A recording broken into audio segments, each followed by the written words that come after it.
So I'm going to take you back in time, 1400 years, to the city of Medina, Saudi Arabia, to a time when Prophet Muhammad was given the task of finding a solution to women in the city being attacked and molested. The situation was this. It was around the year 600 AD, long before the modern convenience of plumbing. And when a woman awoke in the middle of the night with the urge to relieve herself, she would have to walk out past the outskirts of the city and into the wild by herself for privacy. Believe it or not, a group of men actually began to see an opportunity in women's nightly treks and started to linger at the outskirts of the city, their identities hidden in the dark, watching. If a woman walked by and she happened to be wearing a jilbab, which was a garment like a coat, the men knew to leave her alone. A jilbab of centuries ago was a status symbol, like a Burberry trench or a Chanel jacket. It announced that the woman was free, and a free woman was protected by her clan. She would have no problem speaking out against the attacker and identifying him. But if the woman walking out at night wasn't wearing a jilbab, if she happened to be dressed a bit more freely, then the men knew she was a slave, and they attacked her. Concerned members of the community brought the situation to the Prophet, and like so many other social, political, and familial issues that Muhammad faced during his prophethood, he turned this particular matter over to God. And a verse was revealed for the Quran, the Muslim holy book. "O Prophet," it reads, "tell your wives, your daughters, and the women of the believers to draw upon themselves their garments. This is better, so that they not be known and molested." Basically, the verse advises that all women dress similarly, so that they can't be picked out from one another, zeroed in on, and attacked. Now, on the surface, this may seem like a relatively easy solution to the problem, but it turns out it wasn't. The early Muslim community was tribal and so deeply entrenched in social status, and the idea that a slave would look like a free woman, it was almost insulting. And then there was the matter of practicality. How would a slave do her work? How would she function if her body was constricted by a coat? How would she cook, clean, fetch water? In the end, the early Muslim scholars ruled that a woman's way of dress should be based on two considerations: a woman's function in society, her role, what we might consider her job, and the society's specific customs. Or, in another way, when in Rome. Now, Muslims like to take historical rulings and apply them to the modern era. So let's do that. A woman's way of dress should be based on custom and function. So what does that mean for a Muslim woman living in America today? For someone like me? First, it means that I have a function, a role in society, a contribution that I can make. Second, it means that while I'm making that contribution and living in a society where veiling is not the custom, and where, in fact, if I veil, it might actually lead to harassment, then wearing what is the custom, such as a dress, a pair of jeans, or even yoga pants, is not only acceptable, it's recommended. But wait, could that be right? After all, haven't we all come to assume that a Muslim woman must veil, that veiling is a requirement of her faith? There's even a term that we've all come to associate with the Muslim woman's veil, an Arabic term that we've all heard used whether or not we've been aware of it: hijab. So maybe I missed it. Maybe the requirement that a woman veil is in a different part of the Quran. For those of you who don't know, the Quran consists of 114 chapters. Each chapter is written out in verses, like poetry.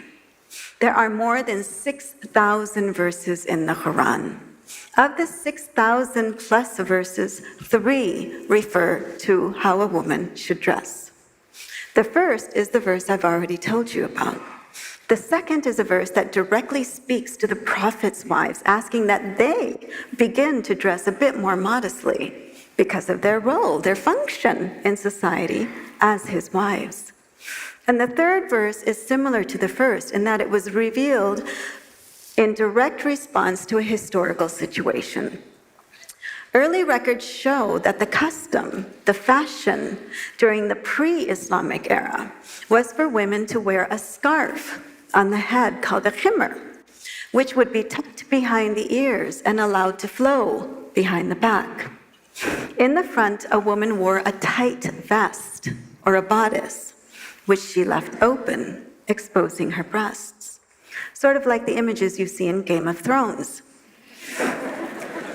When Islam spread through the Arabian Peninsula, a verse was sent down asking that women use this scarf or any other garment to cover the breasts. And that's it. That's basically all there is in the Quran concerning how a woman should dress. Turns out, God doesn't give a bullet point of all the parts on a woman's body that he wants hidden from view. And in fact, it might be argued, and it is argued. I cannot stress enough that it is argued by many Muslim scholars that the reason these verses were left intentionally vague is so that a woman could choose for herself how to dress according to her specific culture and the progression of time. And that term hijab, guess what? It's not in any of these three verses. In fact, it's nowhere in the Quran directly meaning a woman's veil. That's not to say that the word doesn't appear in the Quran, because it does appear. But when it appears, it's actually used correctly to mean a barrier or a divide, such as the barrier or divide that exists between us humans and the divine, or between believers and non-believers, or it means a barrier like a physical screen that men during Muhammad's time were asked to stand behind when speaking to his wives, or it means the seclusion, the separation that Mary sought when she was giving birth to Jesus. That separation and seclusion, that means hijab. That physical screen, that means hijab. That barrier, that divide, that means hijab. Hijab doesn't mean a woman's veil. And yet, isn't it strange that what the term actually means, being screened off, divided away, barred, separated out, these are the very terms that come to our minds when we think of a Muslim woman? Why shouldn't they? We have all seen the way some Muslim women are treated around the world. If she attempts to go to school, she's shot in the head. If she attempts to drive a car, she's jailed. If she attempts to take part in the political uprisings happening in her own country to be heard, to be counted, she's publicly assaulted. Forget about hiding out in the dark at the outskirts of a city. Some men now feel comfortable enough to assault a woman on the sidewalk for the world to see. And they don't care to hide their identities. They're more interested in making international headlines. They're too busy making videos and uploading them onto YouTube, bragging about what they've done. Why don't they care to hide their crimes? They don't feel like they've committed any crimes. It's the women who've committed the crimes. It's the women who got these funny ideas in their heads, ideas that actually led them out of the house, led them into society, believing that they can make a contribution. And we all know honorable women, they stay at home. Honorable women stay invisible, just as it was the custom for honorable women to do during the prophet's time.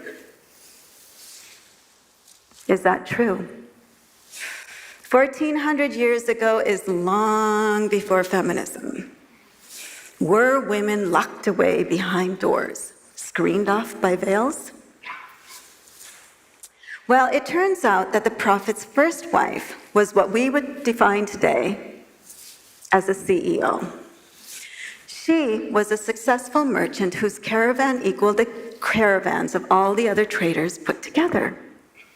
She essentially headed up a successful import-export company.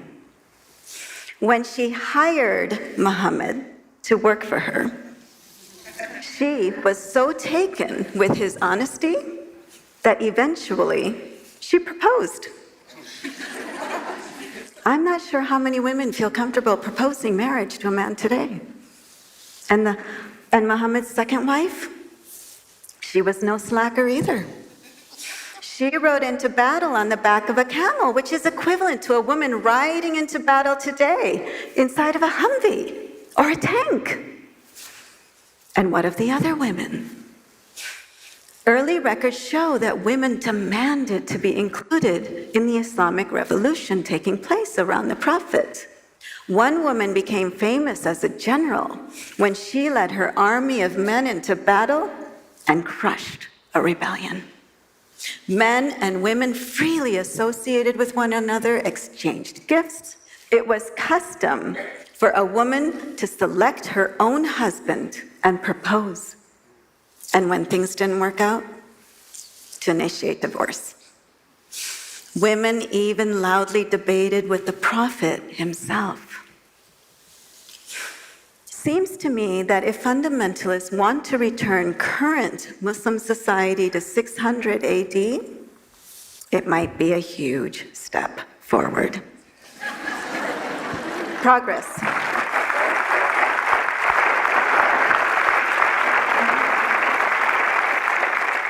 But we still have to answer an important question. If not from Islamic history, and if not from the Quran, how is it that we, in the modern era, have come to associate Muslim women with hijab, with being separated out from society, secluded and isolated, barred from the most basic human rights? I hope it's not any surprise to you that this isn't by accident. For the past few decades, the very people who have been given the important task of reading and interpreting the Quran in a variety of different Muslim communities, certain clerics have been inserting a certain meaning into those 3 verses concerning women. For instance, that verse I told you about earlier. O Prophet, tell your wives, your daughters, and the women of the believers to draw upon themselves their garments. This is better, so that they not be known and molested. Some clerics, not all, some clerics have added a few words to that, so that in certain translations of the Quran, that verse reads like this. O Prophet, tell your wives, your daughters, and the women of the believers to draw upon themselves their garments. Parentheses. A garment is a veil that covers the entire head and the face, the neck, the breasts, all the way down to the ankles and all the way to the wrists. Everything on a woman's body is exposed except for one eye, because she must see where she is headed. And the hands must be covered in gloves. Because, of course, there were certainly a lot of gloves back in the desert of Saudi Arabia.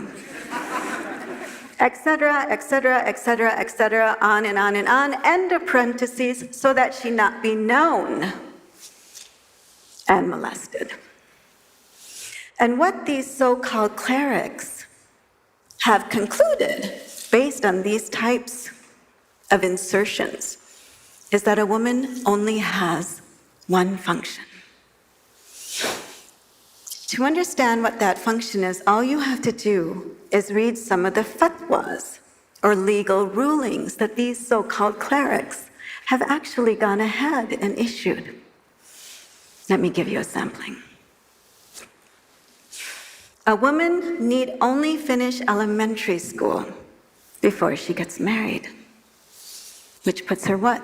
At the ripe old age of 11, 12 years old. A woman cannot fulfill her spiritual obligations to God until she first fulfills her physical obligations to her husband. If he desires her while she sits on the mount of a camel, she should submit. Islam has forbidden a woman from wearing a bra because bras lift up and make a woman appear younger. And this is calculated deception. My personal favorite. If a man has an ulcer excreting pus from the top of his head to the bottom of his feet, and she licked it for him, she would still not fulfill what she owes him. What these and the many other rulings just like it concerning women boil down to is this: the best of women, the most honorable among them, is uneducated and so powerless, not very different from a slave. So she remains at home without complaint, without a bra, ready and available at all times to satisfy his every whim, even if it's to lick his entire body. Satisfying him whenever he calls, whether it's in his bed or on the mount of a camel. Does this sound like God's will to you? Does this sound like Scripture?